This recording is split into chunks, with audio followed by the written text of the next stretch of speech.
یقینی طور پر یہاں اللہ سے تجارت کرنے والا سوداگر کی کہانی منظر بہ منظر پیش کی گئی ہے۔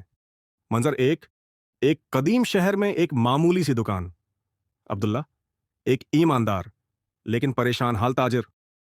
عبداللہ اپنی دکان پر بیٹھا ہے، گاہکوں کا انتظار کر رہا ہے۔ اس کے چہرے پر مایوسی کے آثار ہیں۔ وہ اپنی محنت اور کم آمدنی کے بارے میں سوچ رہا ہے۔ منظر دو، عبداللہ کا سادہ سا گھر، رات کا وقت۔ عبداللہ بستر پر لیٹا ہوا ہے، نیند نہیں آ رہی۔ وہ اپنی مالی حالت پر غور و فکر کر رہا ہے۔ اسے سمجھ نہیں آ رہی کہ اتنی محنت کے باوجود اس کی تجارت میں برکت کیوں نہیں ہے۔ منظر تین، عبداللہ کا خواب۔ عبداللہ خواب میں ایک نورانی بزرگ کو دیکھتا ہے۔ بزرگ اسے اللہ ہے سے تجارت کرنے کا مشورہ دیتے ہیں اور اپنی کمائی کا کچھ حصہ اللہ کی راہ میں خرچ کرنے کی اہمیت بتاتے ہیں۔ منظر چار، عبداللہ کا گھر، صبح کا وقت۔ عبداللہ نیند سے ہٹ گیا ہے، بیدار ہوتا ہے۔ وہ خواب میں بزرگ کی باتوں پر غور کرتا ہے اور فیصلہ کرتا ہے کہ وہ اپنی کمائی کا ایک حصہ ضرور اللہ کی راہ میں خرچ کرے گا۔ منظر پانچ، بازار میں عبداللہ کی دکان۔ عبداللہ اپنی دکان کھولتا ہے۔ اس دن معمول سے زیادہ گاہک آتے ہیں اور اس کی بکری اچھی ہوتی ہے۔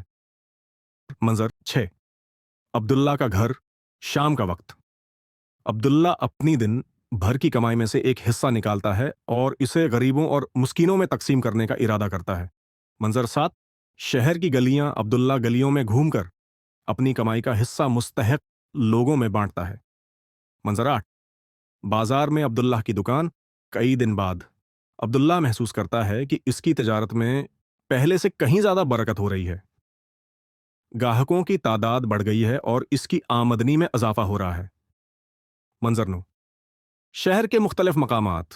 وقت گزرنے کے ساتھ ساتھ عبداللہ کی سخاوت بڑھتی جاتی ہے۔ وہ نہ صرف مالی مدد کرتا ہے بلکہ دوسرے طریقوں سے بھی لوگوں کی خدمت کرتا ہے۔ منظر دس، بازار میں عبداللہ کی ایک بڑی دکان۔ اللہ تعالی کے فضل سے عبداللہ ایک کامیاب اور امیر تاجر بن جاتا ہے۔ اس کی دکان بڑی ہو جاتی ہے اور اس کے پاس ملازمین کام کرتے ہیں۔ منظر 11، عبداللہ کا بڑا اور خوبصورت گھر۔ دولت اور شہرت ملنے کے باوجود عبداللہ متواضع اور شکر گزار رہتا ہے۔ وہ اپنی کامیابی کو اللہ کی رحمت سمجھتا ہے اور اپنی سخاوت جاری رکھتا ہے، کوئی بھی مناسب جگہ جیسے مسجد یا محفل۔ منظر 12، عبداللہ ممکنہ طور پر دوسروں کو نصیحت کرتے ہوئے۔ عبداللہ اس بات پر زور دیتا ہے کہ اصل تجارت اللہ سے تجارت کرنا ہے اور دنیا کی دولت کے بجائے آخرت کی بھلائی کے لیے کام کرنا چاہیے۔